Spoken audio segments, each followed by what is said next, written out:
this meeting of the Public Accounts Committee to order and welcome every one of you in attendance. My name is Irfan Sabir, MLA for Calgary-Buller-McCall and Chair of the committee. As we begin this morning, I would like to invite members, guests, and LAO staff at the table to introduce themselves. We'll start with Deputy Chair. Garth Rosal, MLA, Vermilion, Lloydminster, Wainwright. Jackie Armstrong-Hominick, MLA, Fort Saskatchewan, Bakerville. Good morning, everyone. Brandon Lunty, MLA, Leduc, Beaumont. Good morning, Miles McDougall, Calgary Fish Creek. Good morning, everyone. MLA Jackie Lovely from the Camrose constituency. Good morning, Chantal Dion, Chestermere Strathmore. Good morning, MLA Jennifer Johnson, Lacombe Pinoka. Good morning, Wade Clark, Assistant Deputy Minister with Energy and Minerals. Good morning, everyone. Roxanne LeBlanc, Assistant Deputy Minister, Financial Services. Good morning, Larry Comeyer, Deputy Minister, Energy and Minerals.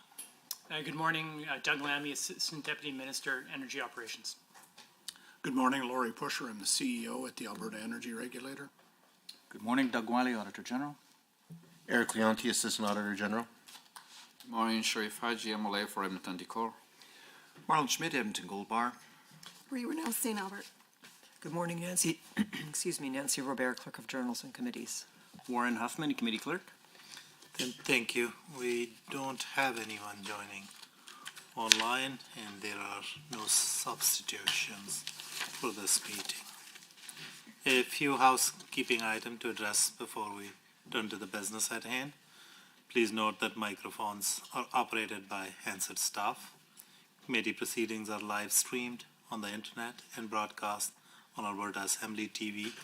The audio and video stream and transcripts of meeting can be accessed via the Legislative Assembly website. Those participating, which there is no one online, so I would also request that please set your cell phone and other devices to silent for the duration of the meeting, and all conversations should flow through the chair at all times. Moving on to agenda, honorable members, are there any changes or additions to the agenda? If not, would a member like to move that Standing Committee on Public Account approve the agenda, proposed agenda as distributed for its March 26, 2024 meeting? Member Schmidt, any discussion on this motion? All in favor? Aye. Anybody opposed? Motion is carried. We have meeting minutes from January 30th, 2024 meeting of the committee. Do members have any errors or omissions to note? If not, would a member like to move that Standing Committee on Public Accounts approve the minutes as distributed of its meeting held on January 30th, 2024? Member Renault, any discussion on the motion? All in favor? Aye. Any opposed? Thank you. Motion is carried. We have Ministry of Energy and Minerals and the Alberta Energy Regulator with us today, so I would like to welcome them all who are here to address the Ministry's Annual Report 2022-23 and the Auditor General's outstanding recommendations. I would like to invite officials from the Ministry to provide opening remarks not exceeding 10 minutes. Thank you, Mr. Chair. It's a pleasure to be here today. Energy and Minerals acts as the steward of Alberta's energy and mineral resources and is responsible for collecting non-renewable resource revenues. As a revenue-generating ministry, Energy and Minerals also markets the Crown conventional crude oil royalty barrels received in lieu of cash royalties through the Alberta Petroleum Marketing Commission. In 2022-2023, Energy and Minerals collected an all-time high of $25.2 billion in non-renewable resource revenues. This was $11.4 billion higher than budgeted and $9.1 billion higher than the previous year. Of course, this was due in part to global shocks from Russia's invasion of the Ukraine and the subsequent tightening of global oil supplies, which saw WTI rise to levels not seen in many years. An increase in crude oil royalty barrels led to the cost of selling oil increasing to $429 million from $234 million in the previous fiscal year. However, this also generated substantially higher revenues to all Albertans. Coal royalties generated $145.5 million, substantially higher than the $8 million budgeted. Again, the instability of energy security post-Russia's invasion of Ukraine resulted in some jurisdictions being forced to return to coal for their energy needs. And these increased prices globally, which were part of the royalty impact on coal for the province. While revenue and royalties are vital, so is the work being done to maintain a safe, secure, affordable, and reliable energy supply while continuing to grow the energy sector. The site rehabilitation program complemented the government's closure efforts by providing federal relief funding to accelerate inactive oil and gas cleanup. Announced in May of 2020, the program concluded in 2023. In total, $1 billion was approved and over $863 million was expensed over the life of the program, which was allocated to more than 500 Alberta-based businesses, resulting in the creation of approximately 4,135 jobs. Government is also making sure that Indigenous communities are involved as owners and partners in the energy sector. The same program allocated $133 million as part of Period 6 to clean up inactive and oil and gas sites on or near Indigenous communities in Alberta. During the program, over 34,900 applications were approved, and from these, approximately 11,500 Indigenous company applications were approved. I'll now touch on market access. As a result of recent global events, there is renewed focus on continental and global energy security and the need to get oil and gas resources to market. The department continues to advocate for all projects that secure additional market access for oil and gas producers and protect the value of Alberta's energy resources. Alberta has continued to focus on the implementation of priorities under the Natural Gas Vision and Strategy, including the Alberta Petroleum Incentive Program. In 2022-2023, 2 projects received grant approvals within this program. Air Products was approved for $161.5 million in grants for its new $1.6 billion hydrogen production and liquefaction facility in Edmonton. Dow Chemicals also was approved for $32.5 million in grants for its $300 million Fort Saskatchewan furnace expansion. Other projects which have received funding approval through APIP include Inter Pipeline's $4 billion propane to polypropylene plastic facility in the Alberta Industrial Heartland, which was approved for $400 million in grants. To ensure the sustainability of the oil and gas sector, the department has been making progress to address inactive oil and gas sites. The Alberta Energy Regulator continues to build programs, systems, and processes to implement the new liability management framework, which was launched in 2020. And I'm happy to report that the Orphan Well Association has decommissioned more wells and completed more reclamation projects than in any other year in its history. The number of sites the Orphan Well Association fully closed increased 57% to 431 in 2022-23, compared to 274 the year before. Another effort to ensure the sustainability of our energy sector is supporting carbon capture, utilization, and storage. As part of this work, the province has continued to provide support to the Quest and Alberta Carbon Trunk Line projects that have already stored more than 12 million tons of carbon dioxide. In fiscal 22-23, grant payments to these projects under their funding agreements totaled approximately $42 million for sequestering carbon dioxide, of which $27 million went to Quest and $15 million went to the Alberta Carbon Trunk Line. To help meet the growing demand, government selected 25 proposals in 2022 to explore the development of large carbon storage hubs in the province. These hubs will safely collect, transport, and permanently store captured carbon dioxide from industries across the province. Energy and Minerals has done a tremendous job in building a sound foundation for Alberta to be a global leader in carbon capture, utilization, and storage. In fact, we hear from many other jurisdictions that we are on the right path with our pore space model, our regulatory framework, and of course, our incentive programs. Alberta's hydrogen roadmap is guiding our actions so we can compete in the global hydrogen market. We are making progress on the policy actions in the roadmap, including establishing the Clean Hydrogen Center of Excellence to accelerate technology and innovation across the entire hydrogen value chain. In February 2023, the center announced more than $20 million in its first funding competition to support 18 new projects to advance innovation in hydrogen used throughout the province. The department continued to solidify Alberta's geothermal regulatory framework in 2022-2023 by collaborating with the AER to implement the Geothermal Resource Development Rules and consequential amendments to the Oil and Gas Conservation Rules in June. This allowed companies to move to the next stage of development.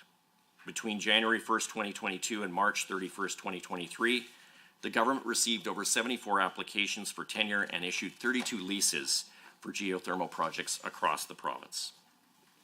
In 2022-2023, the department continued its phased implementation of the Mineral Resource Development Act as part of the province's plan to unlock Alberta's untapped minerals potential. The global demand for critical minerals is prevalent across Canada, and Alberta has tremendous opportunities to support given the lithium, cobalt, selenium, and even uranium opportunities found throughout the province. Regulations have been established for brine-hosted minerals and modernized tenure requirements to help encourage timely exploration and production. And the department continued to work with partner ministries to develop regulations for rock-hosted minerals. I'll now just provide an update in regards to the Auditor General's recommendations. The Office of the Auditor General issued their final report, Liability Management of Non-Oil Sands Oil and Gas Infrastructure, in March of 2023. The report provided 9 recommendations to the Alberta Energy Regulator on improvements to the liability management system for oil and gas. The AER has accepted all 9 recommendations, developed an implementation plan to address each recommendation, and is making progress to address the recommendations by the end of 2024. Energy and Minerals announced the new liability management framework in July of 2020. The AER's ongoing implementation of the new framework will address the recommendations, including replacing the liability management rating and developing a new security framework.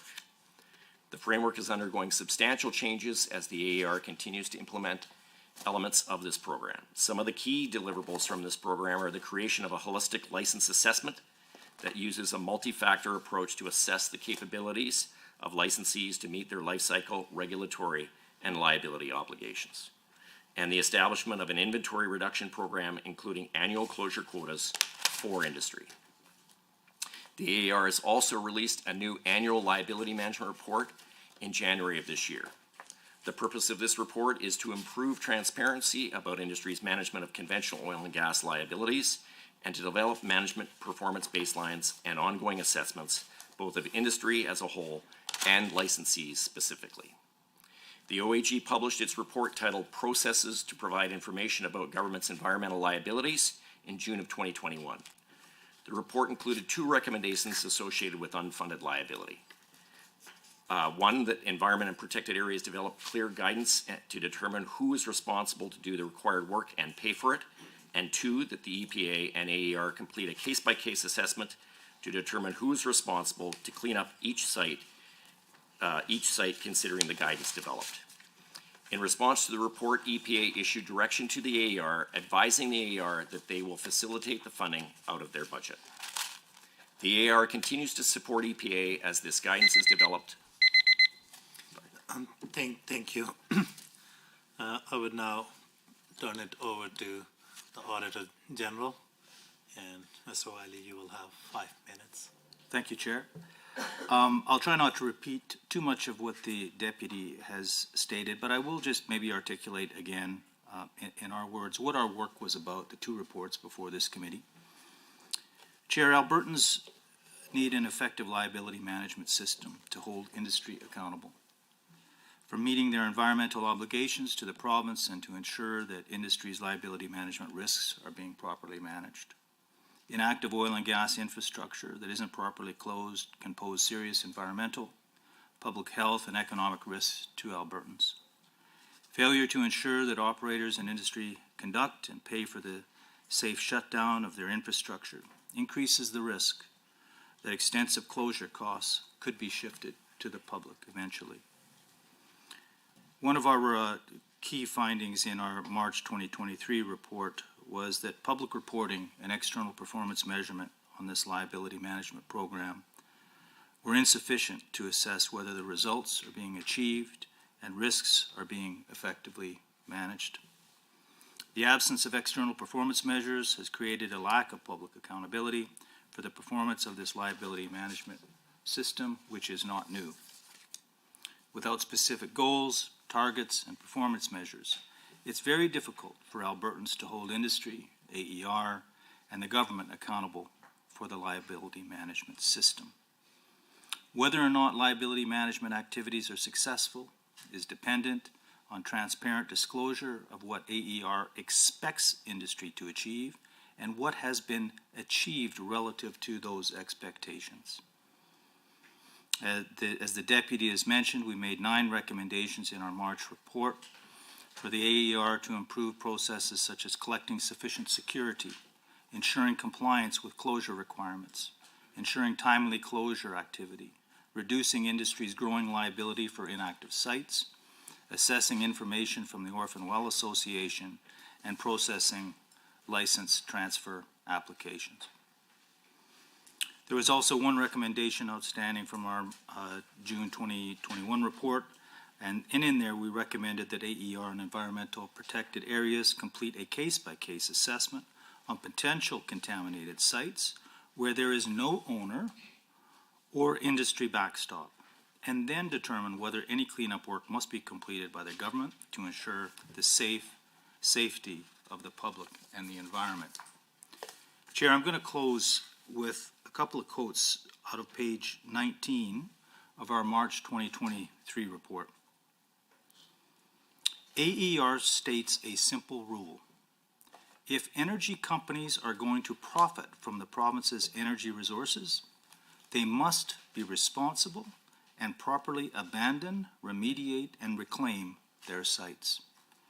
Further down on that page, the government has stated that this new framework that the Deputy referred to, that the AER will be implementing, will, quote, shrink the inventory of inactive and orphan wells across the province, ensure more timely restoration of land to its original state, and protect future generations from experiencing a backlog of sites needing cleanup.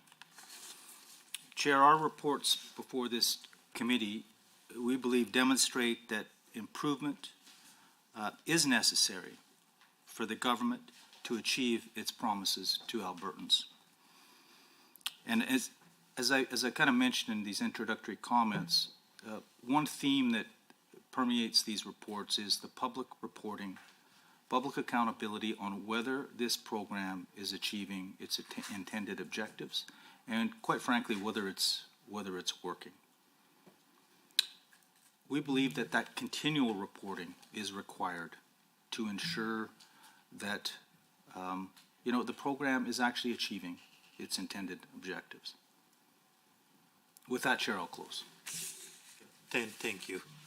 We will now proceed to question from the committee members, and we will begin with the official opposition. You have 15 minutes, members. Thank you, Mr. Chair, and thank you very much to the Auditor General for what are actually quite scathing remarks. The Department of Energy has a lot of work to do to improve its transparency and accountability to Albertans, and that's what we hope to achieve a small measure of, at least here today. My first block of questions will be related to the site rehabilitation program, which are discussed on pages 38 and 39 of the annual report. So according to the annual report, the federal government provided $1 billion to provide funds for rehabilitating abandoned sites. And now, the report states that 4,100 jobs were created. What were the targets that were set out for the program at the outset? I don't believe there were formal targets set out because we were actually developing this with industry, and industry is responsible for assisting us in being able to work on those wells directly. And so it was a process of identifying the resources we had available with industry, as well as understanding exactly what they could execute upon. So even though the government has been in the business of of trying to get industry to reduce its liabilities, they had no idea what they could achieve with $1 billion. Were there any liability reduction targets at all established for this program? There were outcomes relative to that, and I think I stated some of those in regards to what we actually accomplished, which I thought was a admirable result relative to what the time frame that we were given.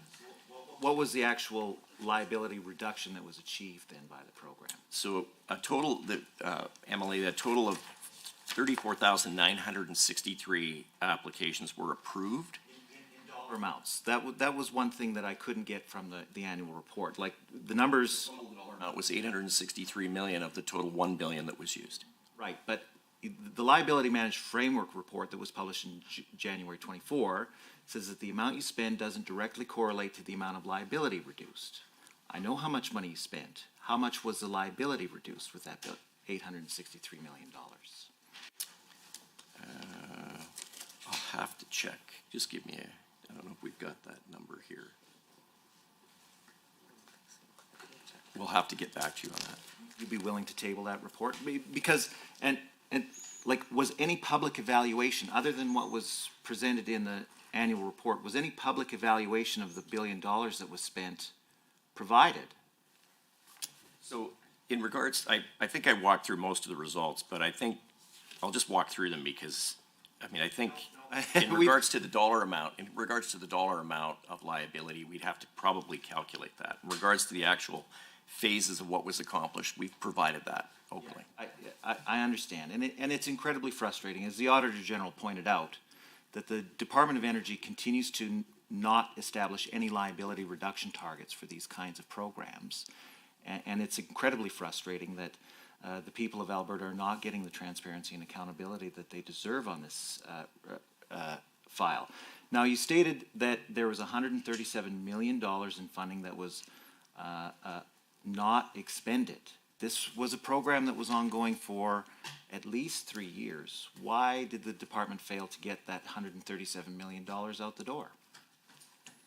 The $137 million was essentially money that we were trying to get out the door in support of both Indigenous, specifically with Indigenous sites and reclamation, but we didn't have the opportunity to get that completely finished in the time frame. Under our funding agreement, and any unused funds are to be returned back to the Government of Canada. That's part of the agreement.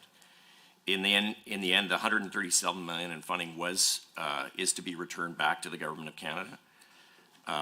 And the province is basically in the current process of asking the federal government whether we can actually continue to hold that money for support of cleaning up wells at Indigenous sites. So you had period 6, February 12th of 2021 to March 31st of 2022, that was targeted to Indigenous, First Nations, and Métis settlement cleanup. That was only $133 million.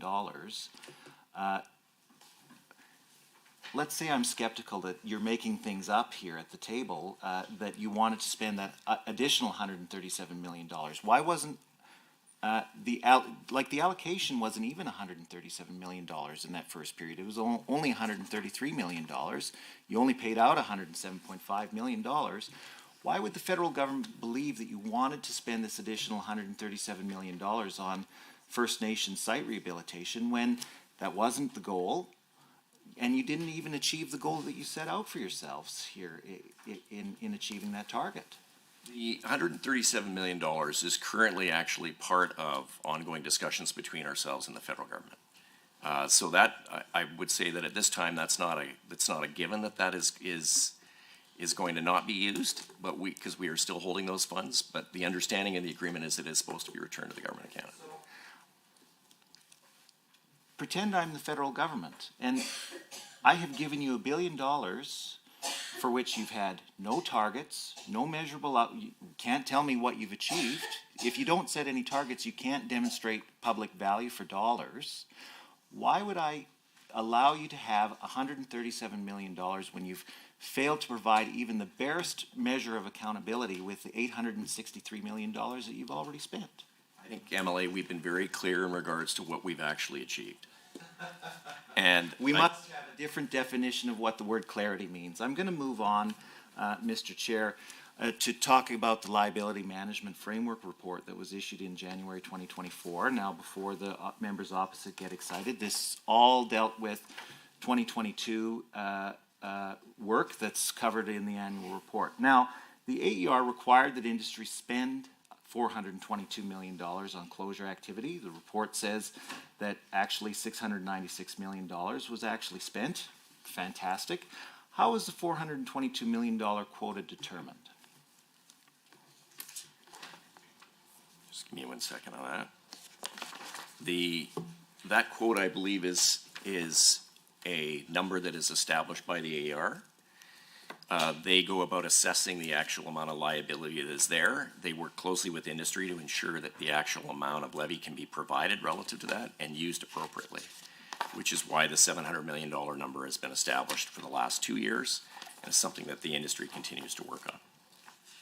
Can you provide any more detail? Because again, the Auditor General seems to be frustrated that we don't have any clarity on this issue. $700 million is, so it's based on some aspect of industry's ability to pay and some aspect of the outstanding liability. Like, can you provide me a little bit more detail about the process that you go through to determine this calculation? I'll refer that to Laurie Pusher, the CEO of AER. Well, thank you very much for your question. In establishing the first target, as you know, we had a limited number of options available to us to move in this space up until the new program was implemented in 20 and 21. Being able to establish a minimum mandatory spend on an annual basis was new for ourselves and new for industry. So the historic spend trend by industry was a factor that was considered as we established that. We also looked to project forward in terms of what the objectives are for the long term and established that as a first year objective. You will recall that there was a significant downturn in the industry at that time, so stretch goals at that time were thought to perhaps not be the best path forward in that first year implementation. We will and do continue to examine the magnitude of the liability that's on the landscape and develop an approach that we believe is necessary to stop, which had been a long-running trend towards increasing volume of inactive wells on the landscape, and we wanted to see that volume begin to decrease as a starting place. So what is the AER's target then for eliminating liabilities? Do you have a year in mind? Well, first of all, I would share with you that in about 18, 19, 19, 20, the number of inactive wells on the landscape peaked at around 97,000. Today, if you look at our data hub on our website as part of our transparency initiatives, you'll see that that number has decreased to 78,000. That has been largely influenced by changing expectations from a regulatory perspective in terms of increased expectations on the amount industry spends. And of course, in the downturn, the money that was invested through the SRP program. So we're pleased to see the trend reverse now, and we see decreasing numbers, and we continue to assess and evaluate that longer term objective. So there's no target then for achieving an elimination of liability by any particular year. How much is each license holder's, how is each license holder's spending quota determined? The overall spend, as you said, in 2023 was $700 million, but how do you determine each license holder's spend? We use an evaluation of the overall liability that each license holder holds, and we examine that in a bit of a formulaic way and assess that and issue that levy expectation early in the, about mid-calendar year to assist companies in understanding their objectives as they go into their capital planning cycles. So I appreciate you have a formula. Will you make that public? Well, formula might have been an overstatement on my part, but I'm happy to share the methodology we're using to determine the allocation by company. That would be very appreciated, and I think provide a significant measure of transparency, and I look forward to that being submitted to the committee. Now, the report states that 51 license holders did not comply with their spending quota to the amount of $4.2 million. What happens to license holders who don't comply with their spending requirement?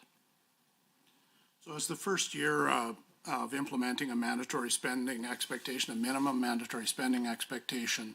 There's a few factors that we considered. One was some encouragement, I would say, in terms of seeing the overspend by industry. We have been working to try and ensure this is a minimum spend. In addition to that, we were pleased that at the end of the day, we're talking about approximately 1% of the mandatory spend expectation, albeit 50 companies. So obviously these are smaller companies by and large. We have worked through our normal compliance strategies to work with those companies to give them opportunities to come into compliance. We have many regulatory actions in place with most of them on a case-by-case basis. We will evaluate their performance in 2023. We've got the results being received this month, and we will determine the next regulatory enforcement actions. We have a wide range of authorities, and we're comfortable that we'll be able to take appropriate action to deal with those 50 companies. So give me an example of a regulatory action that the AER has taken against a license holder that didn't comply with their mandatory spend. Well, we have a series of steps we undertake in any compliance situation. The first is to ask and compel companies to come into compliance. There were others beyond the 50 initially, and the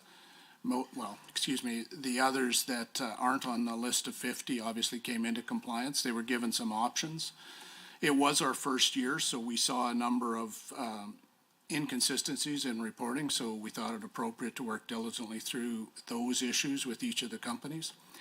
We then can escalate, depending on the nature of the company and the issues in front of us, we can escalate through any number of factors in terms of formal compelling them to come into compliance by a fixed date, and then we move on to suspending their ability to operate as companies through a number of levels of enforcement in that regard. Ultimately, if a company continues to be flagrant in disregarding the instructions of the regulator, whether it's on this matter or any others, we ultimately reserve the authority to suspend their operations fully, and we would take that step where necessary. Will the next liability management framework report to Albertans outline the regulatory compliance steps that were taken against license holders that failed to comply with their 2022 spending requirements? Well, we will continue to strengthen and enhance that annual report and do our best to be as transparent as possible. I'm being a bit cautious because I would want to seek a bit of guidance from our legal counsel around the appropriateness of being specific about individual companies. But generally speaking, our compliance dashboard provides all of that information at the present time, and if appropriate, we would continue to enhance that. The report identifies that over $2 billion in liabilities are held by operators in high financial distress. What's being done to ensure that those liabilities don't get dumped onto the Orphan Well Association? Well, that's partly what I was referring to when I talked about wanting to work on a case-by-case basis. Companies deal with matters in regard to their each individual circumstances as we work through them. There are. Thank you. For the next block, we will proceed to question from the government side, and you will also have 15 minutes. Thank you, Mr. Chair, and thank you for the ministry officials for joining us this morning and shedding a little more light from the business plan and what's going on. We certainly I appreciate the opportunity to hear from you this morning. Through the chair, I would like to start with some questions on carbon capture, utilization, and storage. Certainly appreciate we heard a little bit about that from you, Deputy, during your opening comments, but I think it would be beneficial to dig in a little bit. So, of course, we know Alberta is a global leader in carbon capture, utilization, and storage. And as the demand for this technology increases around the world, Alberta is well positioned to take advantage of emerging CCUS opportunities. So I would like to ask a few questions through the chair on the ministry's work to advance and support CCUS in Alberta.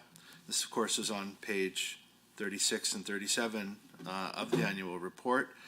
So my first question is, how does the strategic hub concept differ from the province's Quest and Alberta carbon trunk line projects? Thank you, MLA. So from a tenure perspective, the hub process builds on essentially the Quest project, but carbon sequestration tenure was granted through a competitive process that enables the development of carbon sequestration hubs. So the hubs are different than essentially was established originally with Quest. A carbon sequestration hub will be run by a private entity or private company that plans and enables storage of carbon capture from various emission sources. Hub operators will ensure open access and affordability for industry looking to store carbon.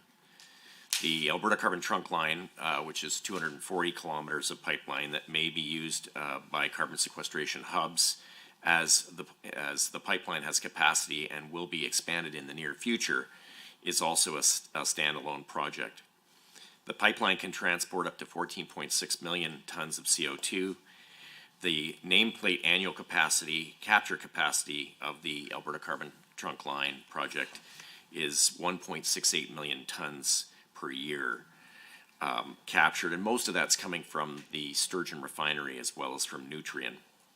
Actual capacity usage has been somewhat lower at 7% in the first year of injection and 8.5% in the second, so there's lots of capacity still in that.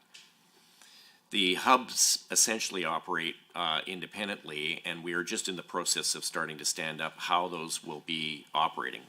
The department is working on the establishment of both guidelines in order to guide the 25 hubs that have now been provided to industry on a broader basis, and we expect that more details on that will be forthcoming from the department. All right, and through the chair, thank you for that information. And again, through the chair, if you can maybe touch on some overarching benefits of the carbon capture and utilization storage technology, and why this technology has seen such dramatic growth in demand over the past few years? Yeah, thank you. Essentially, within Alberta, we have a unique circumstance of having the geology and really the framework to be able to provide and build a world-class carbon sequestration industry. Our pore space is unique in being able to store quantities, vast quantities of CO2. And combined with that, we have, as we all know, the province has outstanding drilling capability and a long history of being able to drill very appropriately. Research shows that CCUS technologies are a safe way to store CO2 underground and in reducing, obviously, carbon emissions.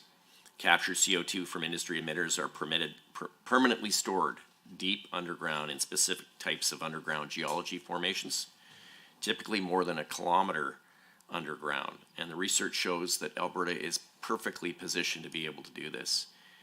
We believe that there will be certainly a need for the province to look at all forms of energy and ability to store carbon. We would obviously like to see the advent of nuclear and hydrogen and other elements of reducing our carbon footprint. The province is very well positioned now to take advantage of carbon capture. And it's essentially a bird in the hand that allows us to really build this industry out now with the support of industry involvement and engagement.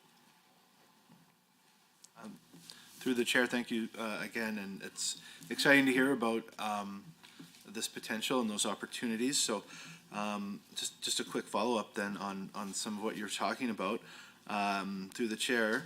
Has the ministry established a plan to ensure new projects receive the necessary funding to get started? Yes, although it doesn't fall into this specific year and really that we're talking about today. I think the more recently the department has worked on a Alberta Carbon Capture Incentive Program that mirrors the Alberta Petroleum Incentive Program, and that program was launched at the end of November by the minister and by the premier.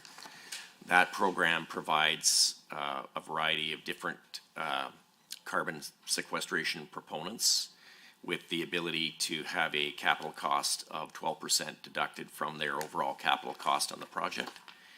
And we expect that that program could see as much as between $3.2 to $5.3 billion in actual grants provided over the next 10 to 20 years in the province.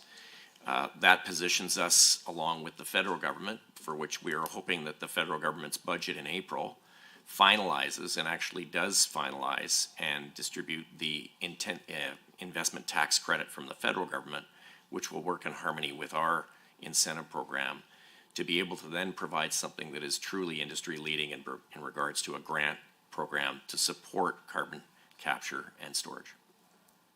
All right, thank you very much. And again, through the chair, I think the reason people are excited about this is ultimately reduced emissions. So how much has the carbon capture and utilization technology reduced emissions in Alberta as of the end of 22-23? And moving forward, how big of an opportunity is there in this space? CCUS is critical to meeting the long-term objectives and energy needs of our objectives in regards to reducing emissions. The International Energy Agency and other sources say that without substantial support for CCUS, we will not achieve our global objectives. According to the Government of Canada's official greenhouse gas inventory in 2020, Alberta's CO2 emissions were 256.4 million tons.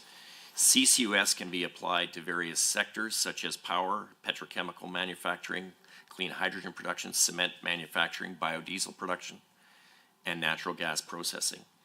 Based on an analysis from 2021, deep decarbonization of industry emissions will require CCUS, which has the potential for 70 million tons of reductions with a proactive hub-based infrastructure approach. Thanks very much. Certainly exciting opportunity. So I just have one last question on CCUS, and of course direct my question through the chair. But this is on the CCUS tenure, and that's on page 37 and 38 of the annual report. So it's the tenure management agreements on those pages. So my question, what is Energy and Minerals' role in working with companies to evaluate suitable sites, and how long does this process take? Thank you. Once evaluation demonstrates that the process projects can provide permanent carbon storage, the proponents will be able to apply for a standard sequestration agreement that provides them the right to inject captured carbon dioxide. Throughout this process, the proponents are also undertaking various regulatory approvals, consultations, and business development. In addition, for a proposal to move forward, once the tenure for sequestration is obtained from Energy and Minerals, the operator will need to obtain regulatory approval from the Alberta Energy Regulator for the carbon capture, transportation, and subsurface injection activities. Currently, the department is working on this process right now within the guidelines, and we expect to have those done sometime in the next 6 months.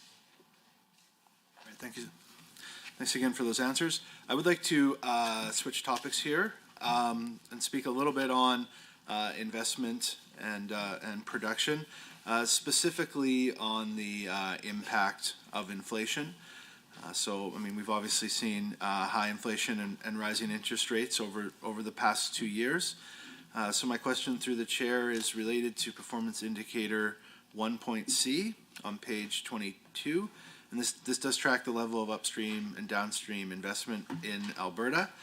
So what has the impact of inflation been on capital investment in the energy sector? And As a bit of a follow-up here, do you expect capital investment this year to meet or exceed 2022?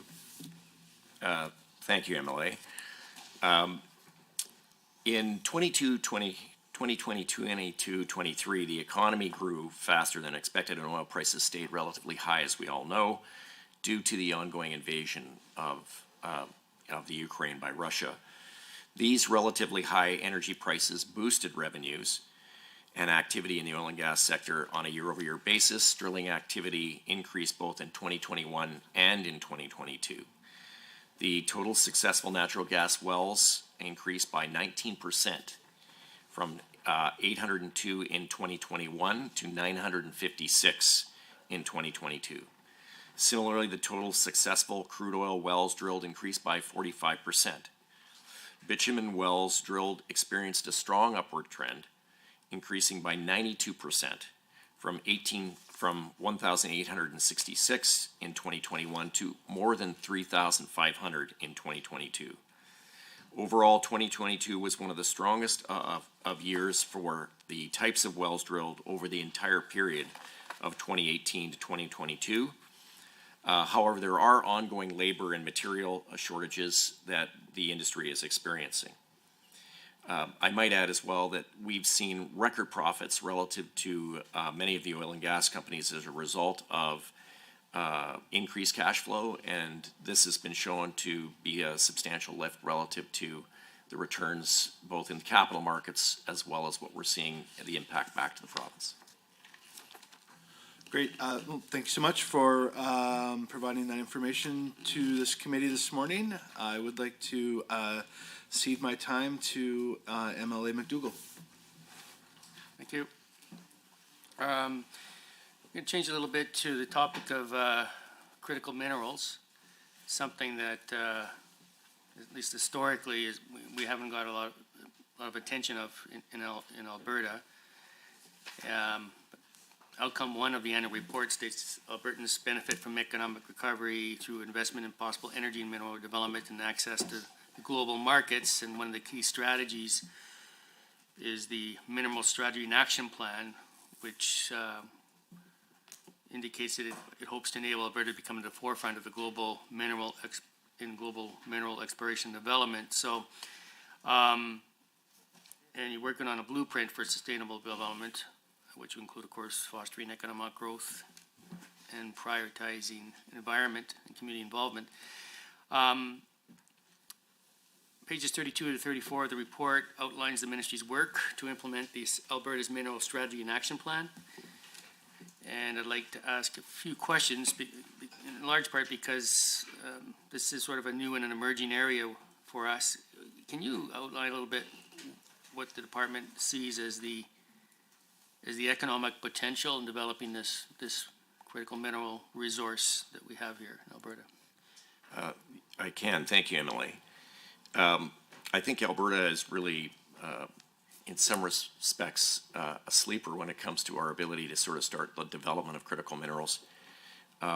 The World Bank has predicted a 500% increase by 2050 in the production of minerals such as graphite, lithium, and cobalt, just to feed the clean energy demand alone.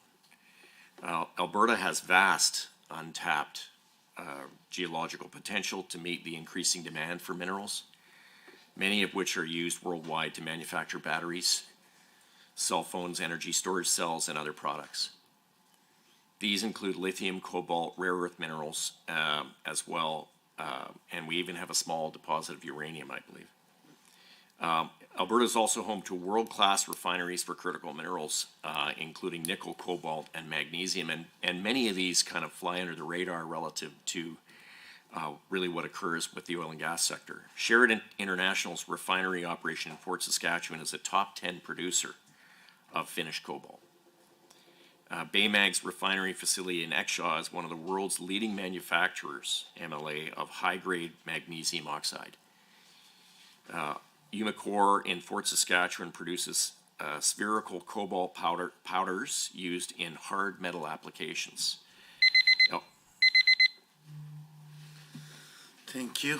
We will now proceed to the 10-minute blocks, and starting with official opposition. Thank you, Mr. Chair. I want to return to the Liability Management Framework Report. The question that I asked at the end of the last block was dealing with the $2 billion that report highlighted in liabilities held by operators in high financial distress. We'll get into the Orphan Well Association in a minute. But of the $696 million that was spent in 2022, how much of that was spent on high-risk sites? I'm sorry, sir, I'll have to report back to you. I don't have that at hand. So, and that's one of the frustrations with. Can I ask for a point of clarification? Yes. You say high-risk sites or high-risk companies? I'm looking at the matrix that's in the report. So the matrix that's in the report says that they are. You've got two evaluations, right? There's high-risk sites and there's high-risk companies. And then there is that subsector that is both held by high-risk, that are high-risk sites that are held by high-risk companies. I mean, provide us with your methodology for targeting spending on those things that are highest risk, or do you have one? I'll have to get back to you in terms of your first question on that respect. We are implementing a new system, as you know. Prior to the implementation of the system in 21, we had very few tools in this place. So as we implement, we're going to start with the general strategy and approach to this to take an overarching move in this regard. It was very encouraging to see industry overexpend that first $422 million targeted spend. And we will continue to grow and assess that, particularly with an eye to risk. At this time, we are interested in getting good, stable, sustainable spending and diligence on part of industry broadly. And then we'll begin to move in a more deliberate way into perhaps areas that require more immediate attention. I would note, though, that when we talk about higher risk in the context of these end-of-life liabilities, we are not talking about environmental risk that would be immediate in any way. We have widespread regulatory tools to deal with any site that poses an immediate risk to the environment or human health and safety, and we do so regularly. So I would say when we look at the body of this inventory of inactive assets, that if there was anything immediate, we would be taking action under other tools. And as we implement the framework, we will move through getting a good, well-established commitment out of industry and performance out of industry broadly, and then we'll begin to focus and contemplate options to target sites that in the long term might be ones we would prioritize at a higher level. So, sorry, if I understand you correctly, you don't currently have a target for high-risk environmental sites, but that's something that you're working on establishing, is that correct? What I'm saying is we've implemented the new structure very broadly to begin to establish good overall spending and closure activities across the industry. As I said to you, if there are high-risk environmental sites that pose an immediate risk, we would take other regulatory actions in that space. When we talk about high risk in the context of end-of-life closure responsibilities, we're talking about sites that require more attention in their cleanup, not necessarily pose significant immediate risk. So the Auditor General made a number of recommendations in his March of 2023 report that that both the Deputy Minister recapped, the Auditor General recapped. These were well known months in advance of the AER publishing their Liability Management Framework report. Why weren't the comments of the Auditor General incorporated into this Liability Management Framework report that was published in January of this year? Well, the auditor's comments included publishing an annual report, and we undertook to do that.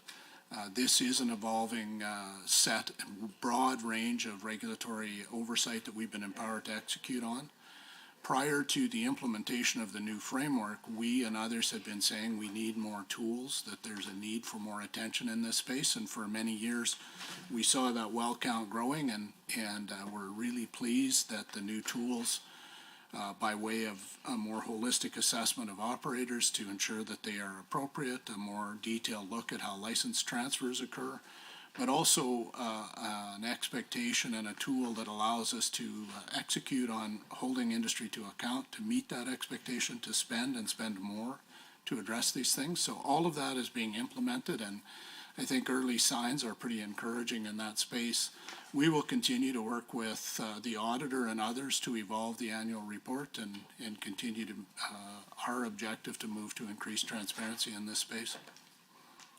So I want to turn now to the Orphan Well Association. And now, according to the Auditor General's assessment of the sustainability of the Orphan Well Association, there's no evidence that the AER is using OWA information to assess whether the organization is completing its goals and objectives. Does the AER have any projection as to how long it will take to clean up the current OWA inventory?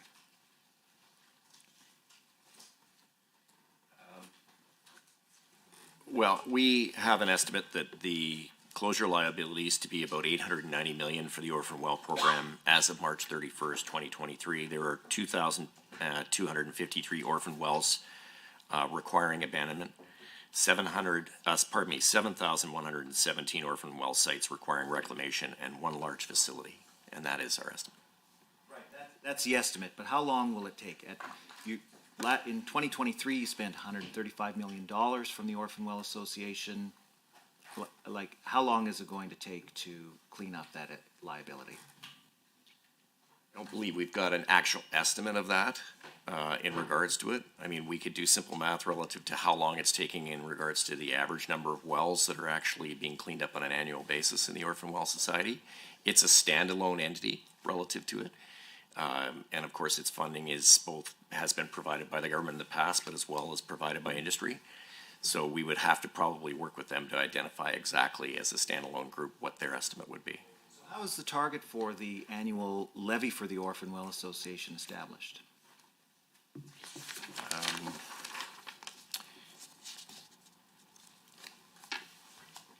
I don't know if I've got that right in front of me. So the program itself, sorry, do you want to take that, Lori? Sure. Okay. Just a reminder, the Orphan Well Association is an independent association fully funded by industry on its ongoing basis. There has been previous support provided by various governments in the form of loans. As such, we expect and get a recommendation from the Orphan Well Association on an annual basis. They calculate based on their view on what they need to do to attend to the inventory of wells they have. They also look at capacity and their ability to execute on any program the same as anyone would. We, as a regulator, then take an assessment of that and recommend that through to appropriate authorities for endorsement. And of course, we do collect that on behalf of the OWA and then remit it to them. So we do assess whether we think it's an appropriate level of spending in that regard. It's been encouraging to see the Orphan Well Association move consistent with the increases we've thought appropriate as prices stabilized coming out of the significant downturn through COVID and whatnot. We took a move to say the minimum should move from 422 to 700 million. They tracked the magnitude of that and the growth of their spending as well. It's important to keep in mind that we have the objective of ensuring the inventory depletes into a way that gives us confidence, but also that the industry has to have the capacity to execute on that work. So as we came out of the SRP program and significant spending that was occurring around that program, we wanted to ensure that the service industry could keep pace as we grew the amount of spending in this area. We'll continue to have those conversations with the OWA, particularly as it relates to managing their inventory to ultimate closure. I would note we as Albertans are blessed with the foresight that was provided in creating an industry backstop, and it's a pretty unique industry that sees industry prepared to step up and pay for other failed companies. I'm not sure I've seen many examples where industry has taken that responsibility. Right. Well, I mean, we turn around and give them $8 billion in subsidies for carbon capture and storage, but that's another point. Why not get a lot more money and save it in the Orphan Well Association while companies are turning record profits right now? Just save it up for future liability reduction. Why not do that? I think it's a process in which we actually are working with industry. It's a standalone group. Thank you. Now we will move to 10-minute block for the official opposition. MLA Lovely. Mr. Chair, I'd like to ask a couple of questions regarding the site rehabilitation program. On pages 38 to 40 of the annual report, it details the results of the site rehabilitation program to March 31st.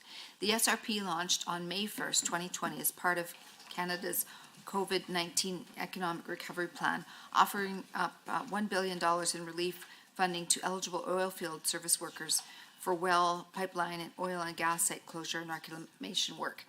The report states that over $1 billion in grant funding was approved for more than 562 Alberta-based companies.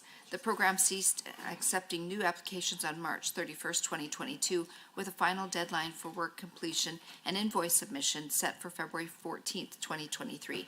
The Government of Alberta requested a 45-day extension from the Government of Canada, requiring that all SRP funding commitments to be made by May 15, 2022, with unallocated funds returned. The $1 billion grant funding was distributed across 8 funding periods, each with specific priorities, application criteria, and timelines. Was the program successful in increasing Indigenous participation in the oil and gas sector, and what metrics were used? And one more question, how does this work align with other government initiatives like Alberta Indigenous Opportunities Corporation? Thank you, Emily.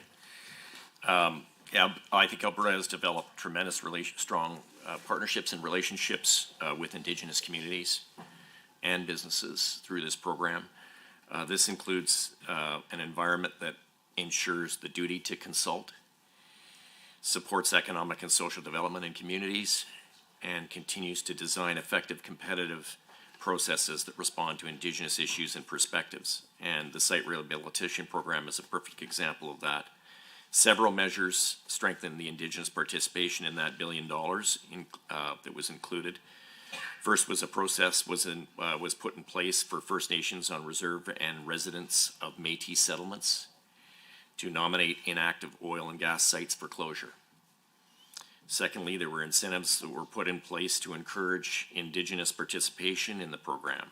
Projects with Indigenous oil field service companies are eligible for a 100% grant funding, of which 50%, there was 50% without Indigenous participation, so that we provided that added advantage to Indigenous oil field service companies in particular. To ensure Indigenous businesses and communities play a meaningful role in Alberta's post-pandemic energy strategy, a portion of federal site rehabilitation program grant funding was allocated to clean up inactive oil and gas sites in Indigenous communities, specifically across Alberta.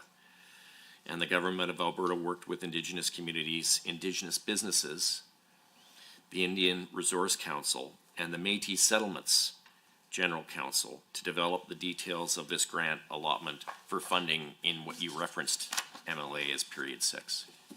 Various metrics were tracked through the SRP program, and statistics were reported weekly throughout the program on alberta.ca site rehab program grant funding status.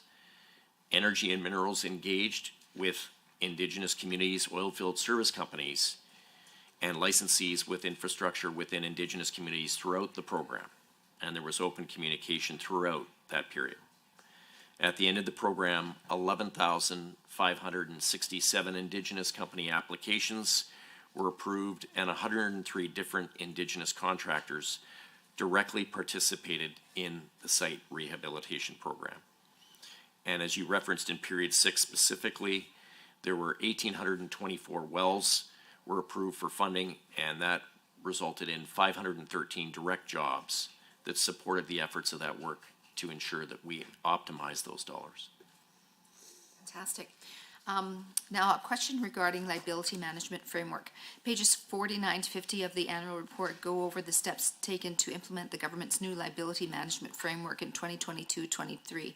The report states that our government introduced the new framework in July 2020, following a thorough multi-year review process. This involved extensive engagement with various stakeholders, including industry, financial institutions, environmental groups, municipalities, Indigenous communities, and landowners. Over the last years, the Ministry of Environment and Protected Area, Energy, Industry, and the Alberta Energy Regulator, AER, have worked together to implement the framework's components gradually. I have a few questions on this framework. Has the framework been fully implemented, and if not, what are the next steps? And can you please go into more detail about how the holistic licensee assessment helped support the liability management framework? Thank you, Emily. I'll start, and then maybe I will ask Lori Pusher to supplement what I state. So the new liability management framework includes a suite of improvements to enable industry to better manage the cleanup of oil and gas wells, pipelines, and facilities throughout their development life cycles. And I touched on this relative to my opening comments, and I'm frankly was glad to hear that the Auditor General as well referenced part of this work that is ongoing. Nearly all components of the new liability management framework are implemented, including a new holistic licensee assessment and licensee capability assessment system to assess the ability of oil and gas operators to meet their cleanup obligations prior to receiving regulatory approvals.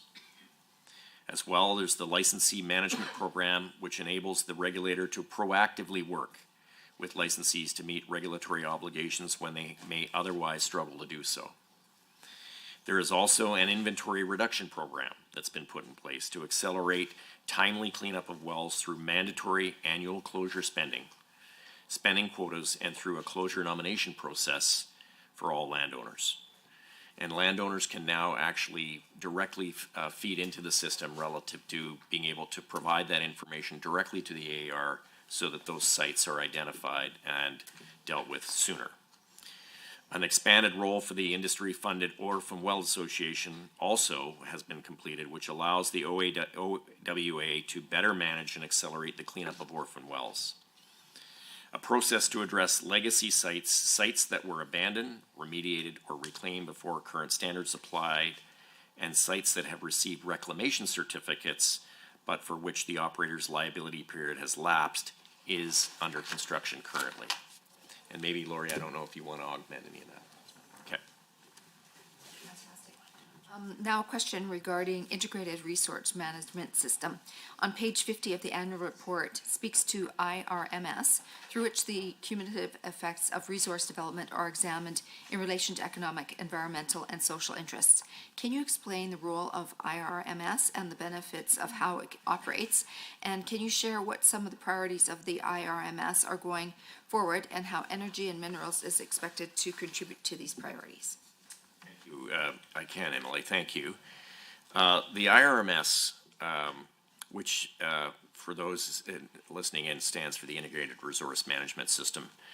We love to use acronyms in the government, as everyone knows, but better I spell that one out, is made up of a network of key organizations, including forestry and parks, agriculture and irrigation, energy and minerals, affordability and utilities, environment and protected areas, indigenous relations, jobs, economy and trade, health, and the Executive Council, as well as the Alberta Energy Regulator.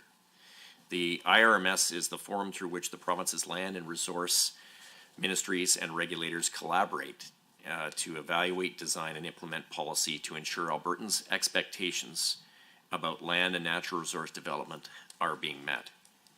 Work within the Integrated Resource Management System is all about ensuring decision makers have the information required to manage all resources: energy, minerals, forest products, agriculture, air, water, and biodiversity, for the purpose of appropriately balancing and achieving economic, environmental, and social objectives. The focus is understanding the cumulative impacts of activities on the environment and communities as a whole, and proactively planning for current and future needs.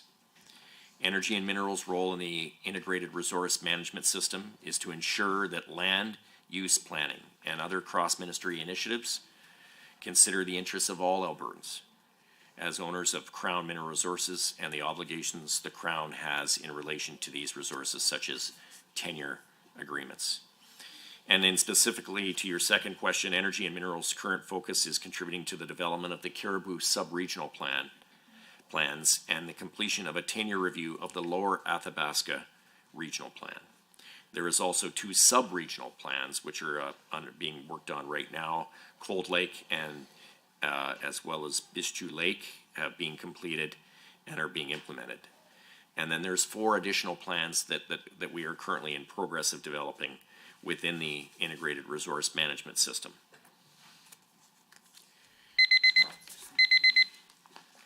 Thank you, and now we will move to the official opposition for another 10-minute block. Thank you, Mr. Chair. This line of questioning is related to the release of toxic tailings from the Curl Lake site, which is mentioned on page 56 of the annual report. I beg the committee's indulgence. I have quite a bit of preamble that I think is important to set the context for the questions that I'm going to ask. Now, the first report of discolored water from this site was made on the 19th of May of 2022. After 3 months of back and forth with Imperial Oil, the AER issued 2 notices of non-compliance on the 2nd of September of 2022. Then for 4 more months, the AER and Imperial Oil went back and forth again until there was a second event, the release of 5.3 million liters of wastewater in February of 2023, followed shortly by the publication of an environmental protection order. Now, at no point during this period did the AER advise affected First Nations or the government of the Northwest Territories about the incident. The CEO admitted in testimony at a House of Commons committee in April of 2023 that he didn't inform any of the government ministers until after the EPO had been published. At that same meeting, the Northwest Territories Environment Minister testified that, quote, trust in government's ability to keep their water safe has been lost. Rather than accepting any responsibility for the AER's failure to effectively manage these incidents and to inform affected parties in a timely fashion, the Audit and Finance Committee of the AER's board hired Deloitte to conduct an investigation that explicitly put a forensic analysis of the incident out of scope. Even that investigation identified a number of deficiencies in how the AER handles these types of incidents and made several recommendations for improvement. The board accepted all of these recommendations in September of 2023 and committed to implementing them. However, since September 2023, there has been no public reporting about whether or how any of these changes were implemented. In response to this review, the Athabasca Chipewyan First Nation said, quote, the Alberta Energy Regulator is captured by industry and overseen by a political class that doesn't care about the consequences to Northern and Indigenous residents of Alberta and the Northwest Territories. The Mikisew Cree First Nation said, quote, the seepage and spill are symptoms of a broken regulator. This is why today we repeat and maintain that we have lost all confidence in the Alberta Energy Regulator. On the 13th of November 2023, Imperial Oil reported another spill, this time from a different area. This in spite of the AER's assurances that everything at Curl Lake was under control and the regulator had learned its lesson and was going to do a better job of managing this site. In 2024, according to the AER's website, Imperial was issued a non-compliance on January 5th and again on February 14th. The website states that as of today, Imperial Oil still hasn't completely identified the impacted area, nor is it clear that its remediation system is working.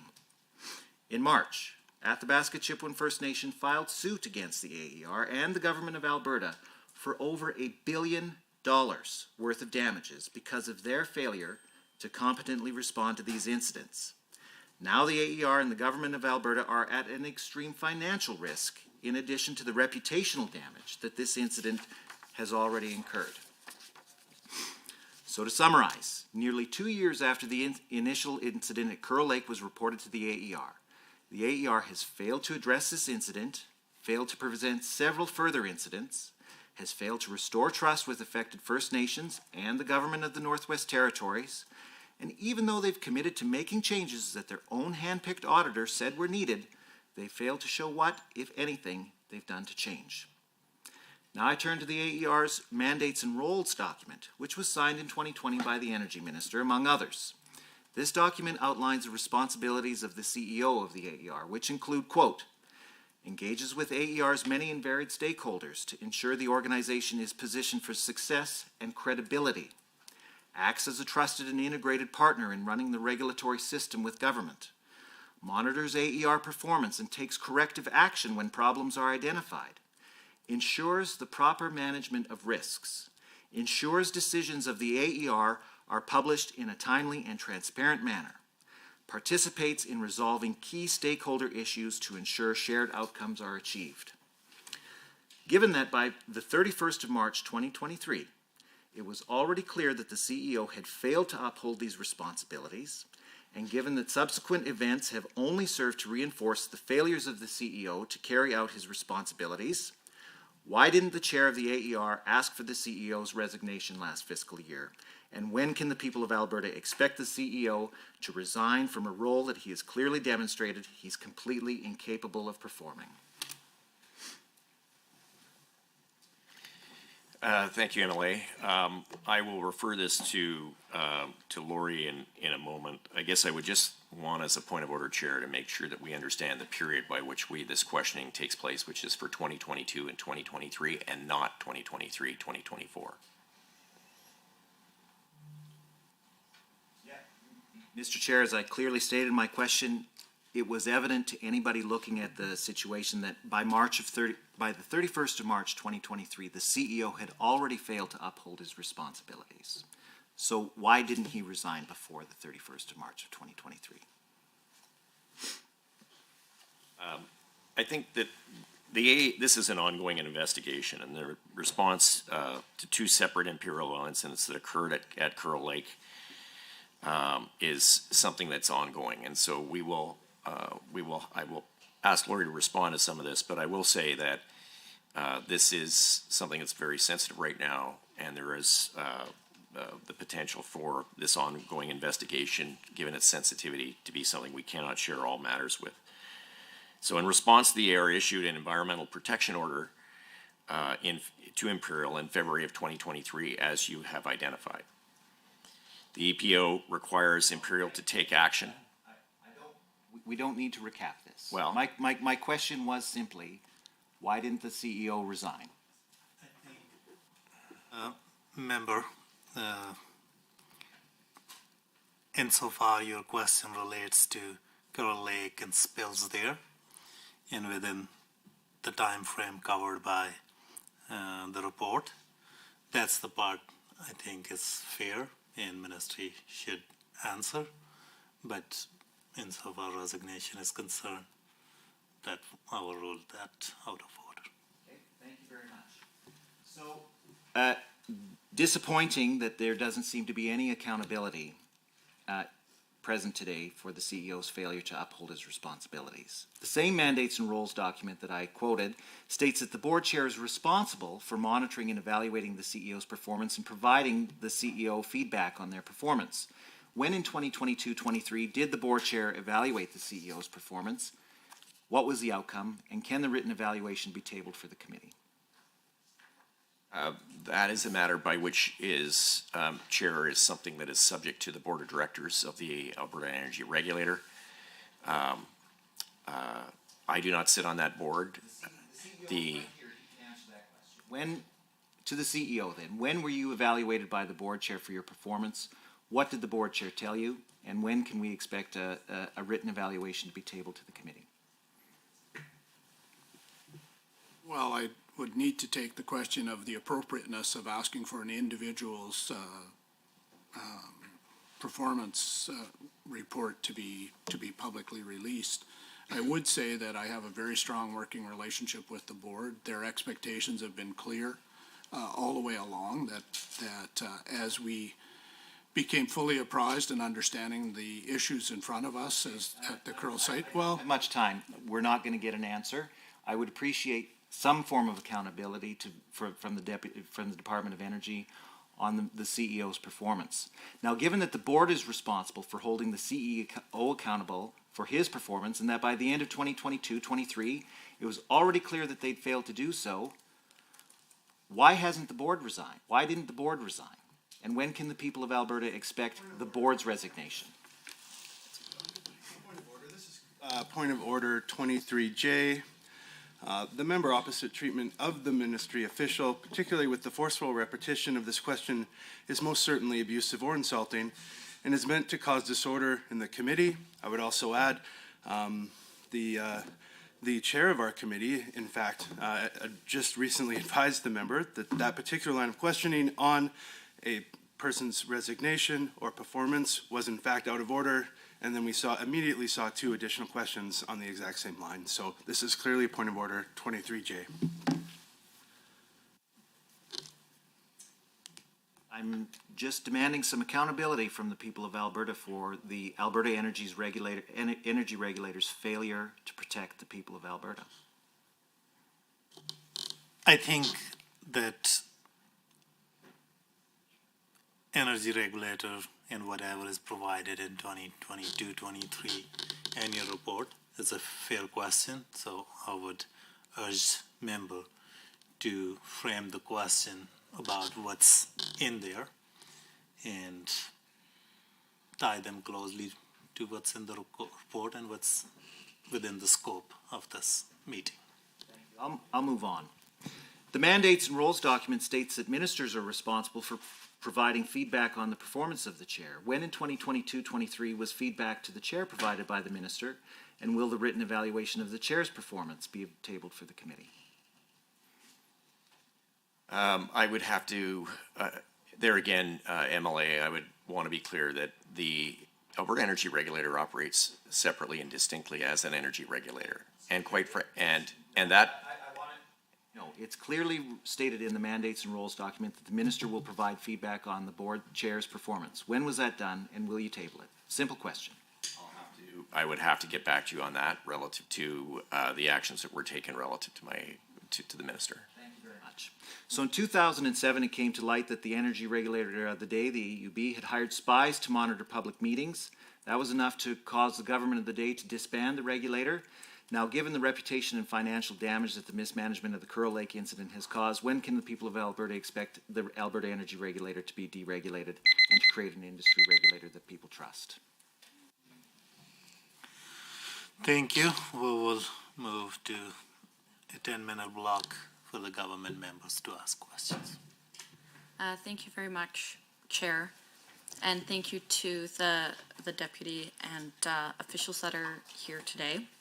I want to ask a few questions this morning related to energy and minerals work and potential opportunities for LNG, which can be found on pages 42 and 43 of the annual report.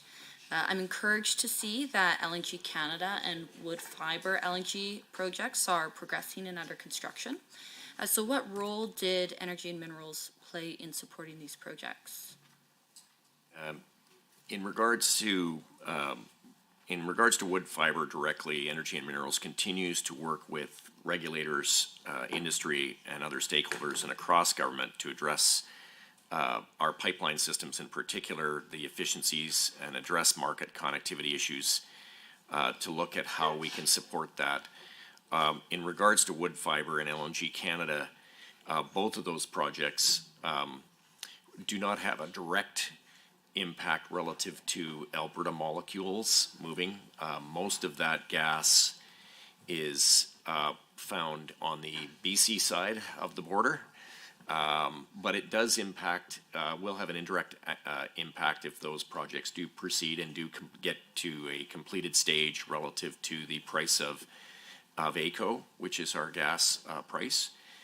So there is not we are not directly involved with things other than we are looking at the pipeline systems that go to support those. Obviously with LNG Canada, we are working and have worked closely to ensure that the Coastal Gas Pipeline gets completed because that's an important artery to ensure that gas can get to the West Coast to support LNG Canada. We are aware that LNG Canada is going to be completing their first phase of their project shortly, and we look forward to seeing the first phase of that completed. Wood fiber is currently in the process of finalizing to get to an FID, and I think there again we are there to support in ensuring that the pipeline access is there and that we can help to support the molecules that will move, so that we can support those projects indirectly. Thank you very much, through the chair. And while these projects are dealing with molecules that are not specifically in the province, we're ensuring there's a completed gas line. Can you maybe expand a bit more on how these projects will provide benefits to Albertans once they are completed? Sure. So because of the integration of the gas market overall, we have gas that moves, of course, across the continent. A lot of our gas goes down into Chicago and other areas. We are actively working to ensure that the pipeline network continues to provide for the access and movement of gas. The consensus is that the Asian market is key to the long-term health of the Western Canadian gas producers, and that we will support the enhanced market access via the Western Canadian LNG projects now and in the future. The first step is to build a Canadian LNG facility should lay the foundation for more to come in the future. We know that with LNG Canada 1, that getting that project started, financed, and completed has been, let's just say, a little more onerous relative to our requirements regulatorily. But we do see an opportunity where a lot more gas can move. Probably the one project, if I run down the projects, MLA, the one project that probably has the most direct access to Alberta gas would be Western LNG and the Silesums LNG project, which recently there were some very positive announcements, both in regards to Shell Canada announcing that they were prepared to take down a forward-looking contract for LNG gas in the future, as well as the announcement more recently by TransCanada of the Prince Rupert gas terminal line, the PGRT line,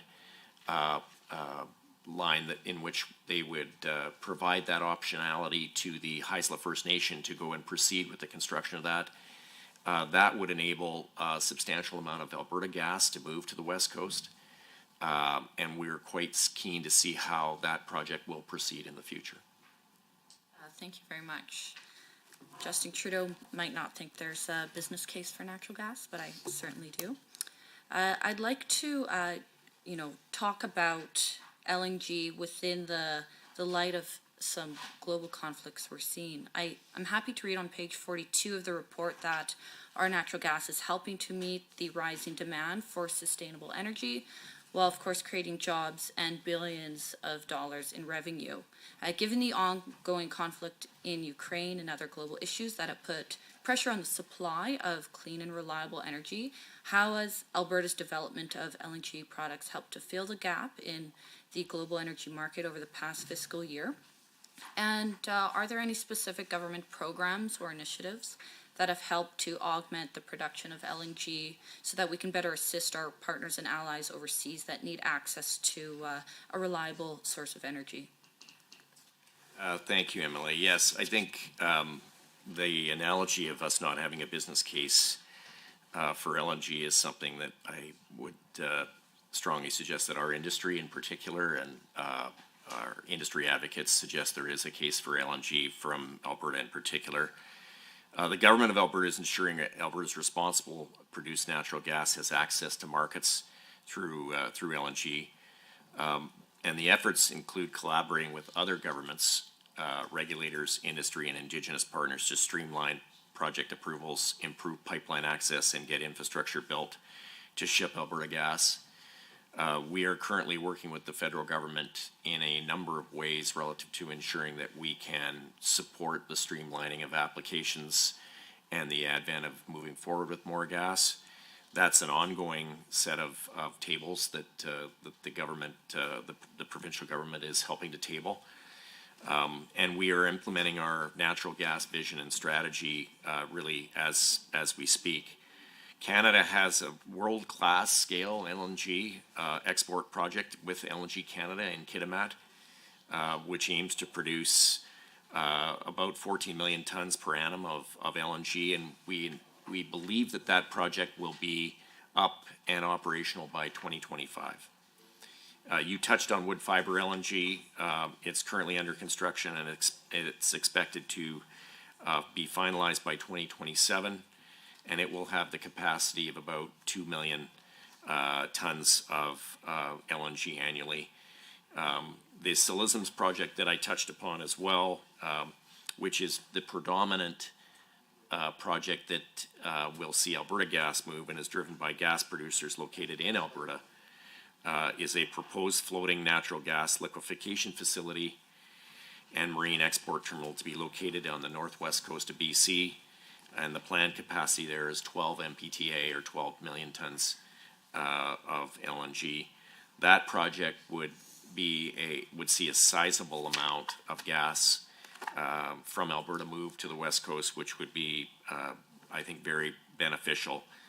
The need for the province of Alberta to be a provider of energy on a global basis is clear.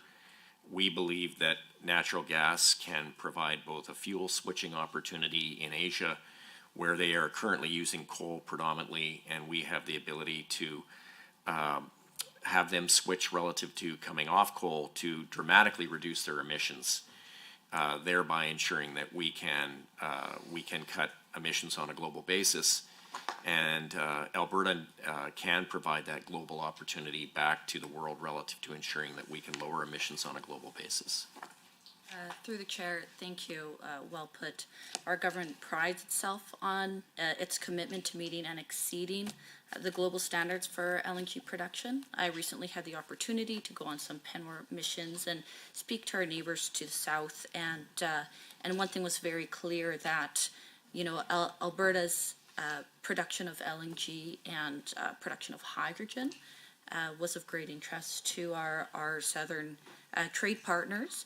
And we've showcased the importance of clean and sustainable energy solutions in today's world. I don't have much time here, but maybe I can just sneak in a question about hydrogen, and that's something that you've referenced in terms to growing Asian markets. Can you give us an overview of some of the major hydrogen projects in Alberta, and any updates on statuses during the 2022-23 fiscal year? Maybe you can send that to me in writing following this meeting. Thank you. We will now move to another 10-minute block for the official opposition. Well, thank you very much, Mr. Chair, and thank you the senior leadership of the department for the work that you do and the background work that you put into in preparing such a meeting. As a former public servant, I appreciate that.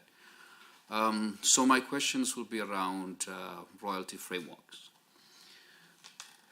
The government owns 81% of oil and gas reserves, and there are two frameworks under the royalty regime, the modernized royalty framework and the Alberta royalty framework. The ministry's annual report provides charts that indicate the number of applications to the programs, in the measures of number of received, number of accepted, the number of applications that are refused. However, the ministry doesn't provide, again, in alignment to what the Auditor General has provided, the ministry doesn't provide a performance metrics for these programs, both the two framework programs, which makes it difficult to ascertain whether the ministry is meeting its intended key objectives. So there are three performance indicators generally under outcome one. However, none of them is related to the Alberta royalty programs. So my first question would be, has the ministry developed any key performance metrics that directly measure the success of the royalty programs? The performance measures are monitored within the royalty framework and published yearly in Energy's annual report. In addition to the assessment of non-renewable resource revenues that are highly sensitive to the, obviously, commodity prices, some key performance indicators, including the commodity production, the investment, the dollar of investment, the industry activity and employment, are all registered relative to our Energy's annual report.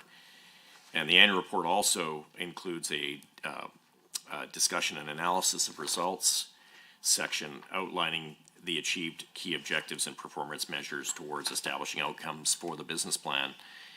I guess really when it comes to a royalty framework, we are working with industry who are basically in a as leaders of the resource relative to the extraction of that resource. We're not privy to exactly what their plans are relative to proceed directly with capital investment programs. Yeah, sorry, what I'm asking is the question is the metrics related to the programs that are under the two frameworks. So this includes the Enhanced Hydrocarbon Recovery Program.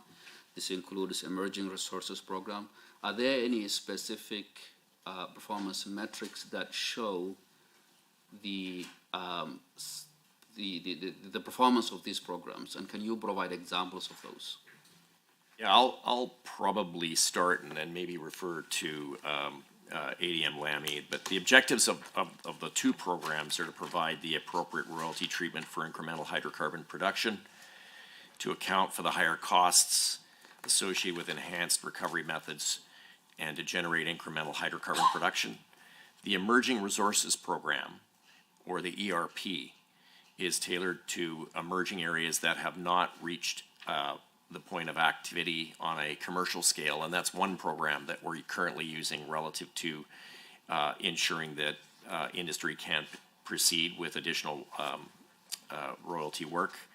Qualifying projects receive an increased drilling and completion cost allowance, or C, based on the level of current development. Eligible wells receive as much as 2 times the calculated component.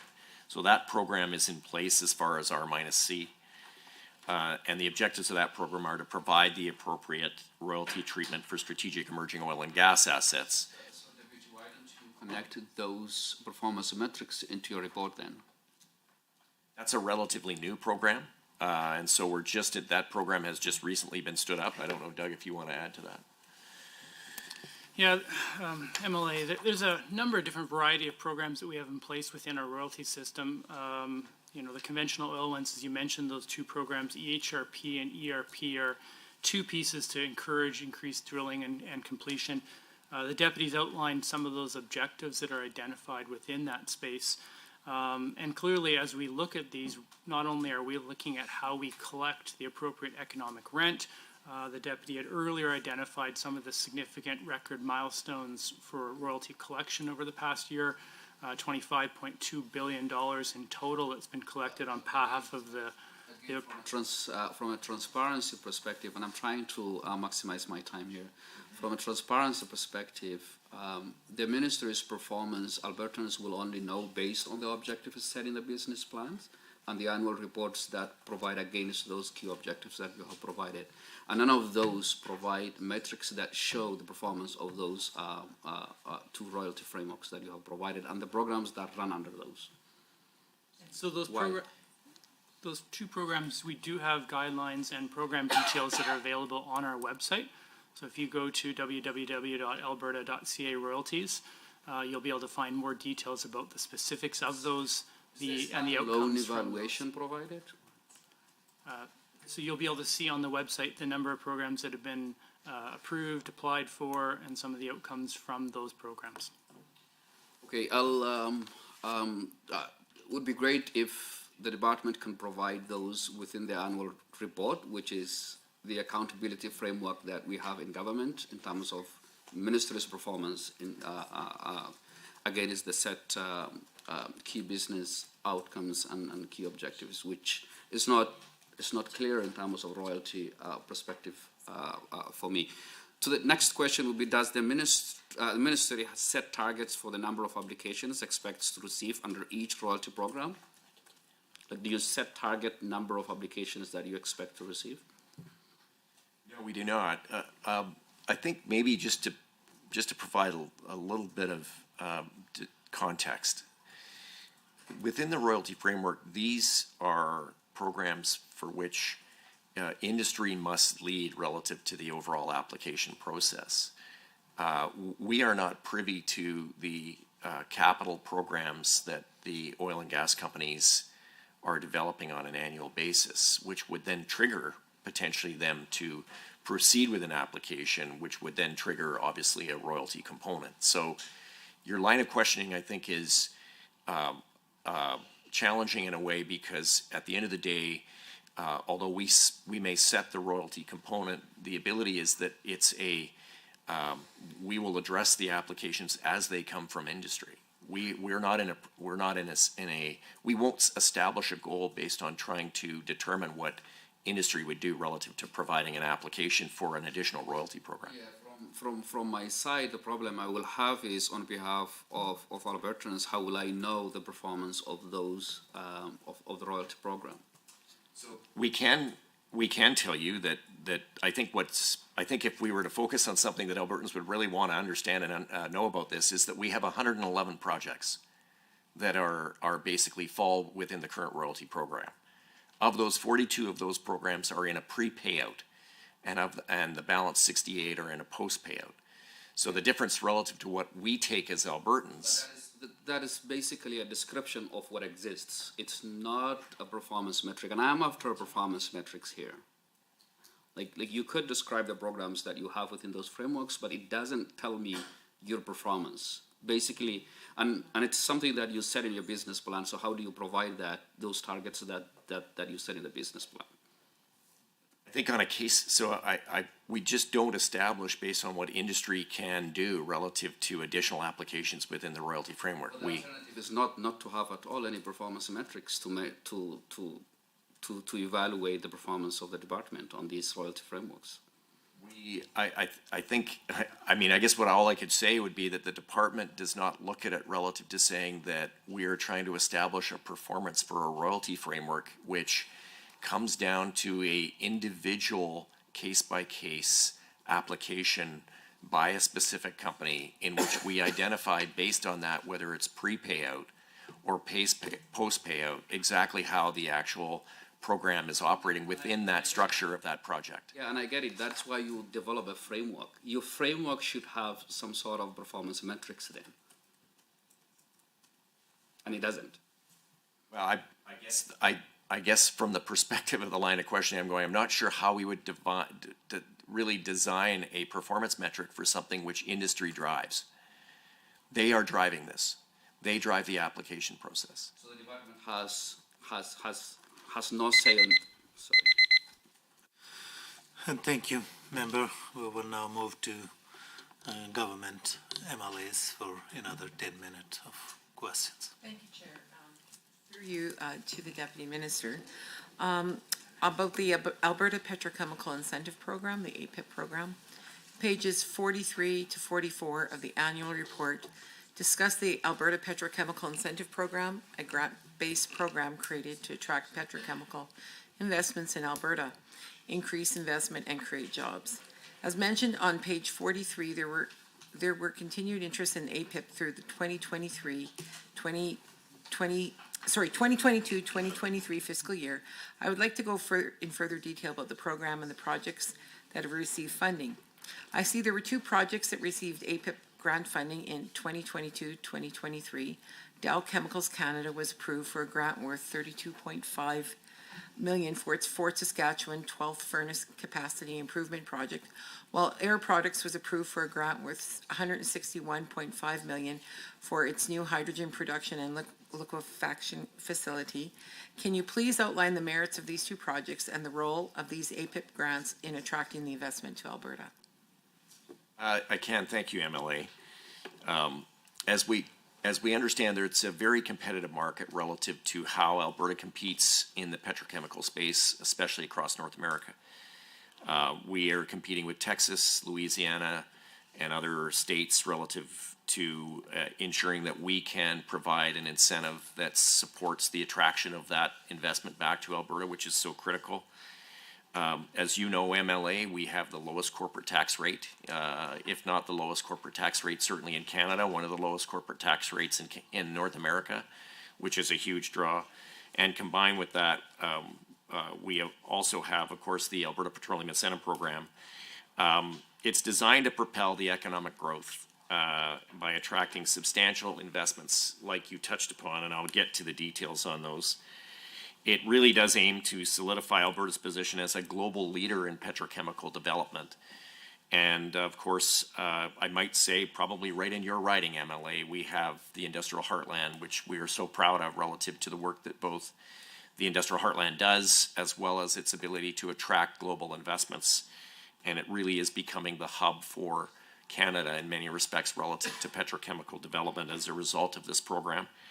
The Air Products, which you touched upon, is a $1.6 billion investment in their clean hydrogen production facility, and it has already begun constructing. It has over 2,500 Albertans through the construction period, which started in 2022 and are currently building that facility. And that will have a substantial number of permanent jobs when the operations begin in that facility in 2024. Air Products won't be eligible for the grant payout before 2025 at the earliest. And so I think the beauty of this program that is so unique is, and I think it's critical that Albertans understand the uniqueness of the program for APIP, is that we essentially want to ensure that the payback for Albertans is that we get those construction jobs, we get the taxes, we are actually able to ensure that the economic development and the sustainable development economically is provided to the province up front. At which point the payments for APIP then kick in essentially a year after the facility has essentially started to operate fully, which ensures that we can say to Albertans quite clearly and definitively that they have gotten the return relative to the construction, development, and overall ability for that facility to be financed and stood up by the proponent, and ensuring that the grant then comes at the very end of it. So that I can't understate the importance of that relative to ensuring we as a province get the return so required back to Albertans relative to these key investments, which are providing a host of petrochemical outputs around the world. The first major clean hydrogen investment that you had added to be approved under ATRIP in regards to Air Products is going to contribute $25 million per year in municipal property taxes during the construction, and approximately $27 million during the operation, as I said, which will begin in 2024. And it will contribute $13 million per year in provincial revenue once the operation is fully stood up and operating. The further evidence, I think, as you're probably aware, I will touch on as well, is the tremendous announcement made in the fall by Dow Chemical in what will be the largest global investment in a net zero ethylene cracker in the world. We were pleased to see Jim Fitterling down at CERAWeek in Houston this last week as the CEO of Dow globally. He is thrilled about the project. We are thrilled to be hosting that project, and it will be in line for a substantial APIP payment. We have also supported Dow indirectly in regards to their recent furnace expansion, and that will see them receiving grants going forward here that will begin to pay out in the coming months. The program itself has approximately $30 to $35 billion of additional petrochemical projects in the queue, and so it's really a substantial program in support of a global leading position that the province has taken in petrochemical development, and we're obviously thrilled to be administering this on behalf of the government. Thank you. I think you can see that I can't hardly wipe the smile off my face when you talk about the industrial heartland. And there's two projects are in course, of course, in addition to the $408.3 million grant for Interpipeline Heartland Petrochemical Complex, and a $3.9 billion facility in a $3.9 billion facility in Strathcona County that converts Alberta propane into polypropylene, which became fully operational last year.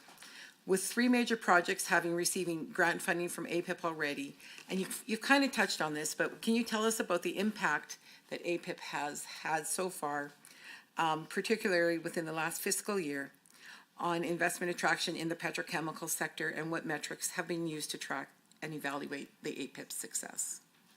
I can. I think that just to be clear, we work very closely with Treasury as we stand up these applications to ensure that we look at the actual capital dollars to be invested in the province. We assess the number of construction jobs both at the start. We look at the tax income and the revenue that that does generate. We look at the spin-off effects relative to the municipal side with municipal taxes. We will also look at the post-construction benefits back to the province directly and ensure that each of those are essentially accumulated relative to us understanding how that contributes to the grant program that's put in place. And I can speak specifically to those two projects in regards to Inter Pipeline's Heartland Petrochemical Complex, which will convert propane to polypropylene, and is the first of its kind, I might add, in North America. One of the beautiful things about what we're doing and in regards to the Heartland in general, as you know, MLA, is many of these projects are global leading projects as far as net zero. And we are cutting a path towards net zero ability to produce petrochemicals that it'll be a beacon for the world. The project with Inter Pipeline was approved for a total of $408 million in grants to be paid in 3 installments starting in 2023, 2024. The facility has commenced operations after having created thousands of jobs to support the building of the facility. Currently employs 300 full-time workers in Alberta, and it's expected to contribute $50 million in provincial revenue each year during operations and $914 million annually to the provincial GDP. To date, $98.7 million has been made in grant payments to interprovincial, and we expect that that project, which is now on pace to be completed here again shortly, that it will be a world-leading project for the province to look at. You mentioned the Air Products. I'll just touch on that one as well. I know I mentioned it a little earlier. The $1.6 billion hydrogen facility, which will convert natural gas into clean hydrogen using carbon capture, utilization, and storage, of course, and work very closely within a hub that is essentially on the doorstep of the project itself to safely store the residual carbon dioxide. The project has approved for a $161.5 million grant under APIP. It's expected to create 2,500 jobs directly during its construction, which will finish in 2024. And we see that project as leading to a substantial opportunity within the hydrogen element of where we're going as a province and being able to look at how we could move to be able to provide opportunities by which we could export more hydrogen on a global basis. We understand the importance of hydrogen relative to its ability to be a feedstock as well for ammonia, and we are working very closely relative to the work. Thank you. Now we will move to final rotation, and official opposition will have 3 minutes in this block. To read questions in the record. To read questions in the record, yeah. Got you. Thank you, Mr. Chair. The AER refers to an unprecedented number of wells being transferred to the Orphan Well Association during COVID pandemic. Can the AER provide the exact number of wells that were transferred to the OWA in that time period? Does the AER have a method to calculate the numbers of wells that may be transferred to the OWA in the near future? And if so, what plans are in place to manage them? The AER states there are 29 legacy sites. Can the AER explain what criteria or methodology was used to determine the number of legacy sites? Can the AER please provide an updated estimate of the unfunded liabilities of legacy sites? Next question, does the AER have an estimated time frame for when responsibility regarding legacy sites may be clarified? If not, does the AER have any processes to examine the cost of lack of timely action on legacy sites? And finally, how many licenses have been exchanged outside of the AER's license transfer application process? Does the AER keep track of those? How many of the new license holders would have been able to go through the AER process? Thank you, Mr. Chair. Thank you. Over to government side, 3 minutes to read questions on record. Thank you. Yes, just going on to another area that probably has not received as much attention in the past as we hope in the future, and that's the geothermal development. And on page 35 of the annual report, we talk about Energy Minerals' work on the geothermal file. With the new regulatory regime now in place, can you, Ms. Jean? This block is to just read questions into Yes, the I was record. about to ask the question. Okay. Okay, yeah. Will the ministry provide an overview of how many leases the government has granted and whether this is an established timeline for the development of these projects? You have $50 million in funding from various sources going to, coming from Alberta Innovates, and some information as to how this funding has supported the companies in its efforts to advance this technology while creating the jobs and positioning them as a leader in that. So some details on how and what you actually are funding, or Alberta Innovates has been funding for these.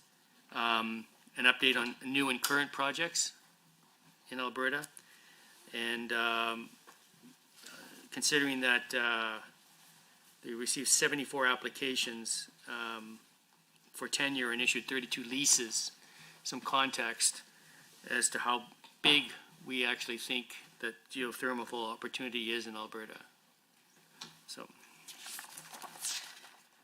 finally, on going back to critical minerals question, when I started a little while ago, can you provide an update on the progress made on implementing the mineral strategy and action plan and what your next steps are for that? Thank you. I would like to thank the Ministry Ministry of Energy and Minerals and Alberta Energy Regulator and the Office of Auditor General for their participation and for responding to committee members' questions. And we ask that any outstanding question be responded to in writing within 30 days and forwarded to the committee clerk. Moving on to next item, other business. Are there any other item for discussion under? Briefly. Sure. During the questioning, the member raised a number of assertions about the quality and integrity of the Alberta Energy Regulator with inflammatory and I suggest ill-informed comments. I want to assure the committee that there are 1,000 Albertans who get up every day and go to work at the Alberta Energy Regulator to ensure they enact and require industry to conform to the standards as set out. They have worked diligently to hold Imperial to account at the Curl site. They have supervised and overseen the repair work that was put in place. We have had well over 100 on-site inspections. It's only a short drive up there. Imperial is welcoming guests to see and view the work that they've done up there. The board has diligently assumed its responsibility to ensure management was responding appropriately and have held me to account on a regular basis to ensure that management is fully and appropriately responding. And as to myself, I have come to work every day since I became aware of this incident and done my level best to ensure that the resources required to ensure this is responded to appropriately and that we are being as transparent as possible have been put in place. We've been providing weekly updates on what is happening at Curl. We are working with all 9 communities in the region to ensure they have insight into what's happening. And I'm proud to go to work every day at the Alberta Energy Regulator, and unfounded and inflammatory comments do a disservice considering what we inherited 4 years ago at the Alberta Energy Regulator. So thank you very much for your indulgence. Thank you.